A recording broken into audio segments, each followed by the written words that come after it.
Hi guys. Ang Bisaya versus Magambal ang mga Ilonggo. Ano? Magambal ang mga Ilonggo sa Tagalog. Sige na, ubusin mo na yung kanin mo at saka yung chicken. Amo na maghambal ang mga Ilonggo nga straight sa Tagalog. Sige na, ubusin mo na at saka may soft drinks ka pa. Ayan.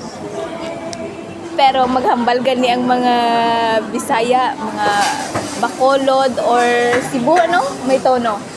May tono. Naalala ko dati, yung kaibigan ko, bumili kami ng soft drinks, tapos uminom kami, pero hindi niya naubos. Tapos, nagalit ako sa kanya, pero yung salita ko, galit na ako, pero yung salita ko, ano pa din yun? Malambing.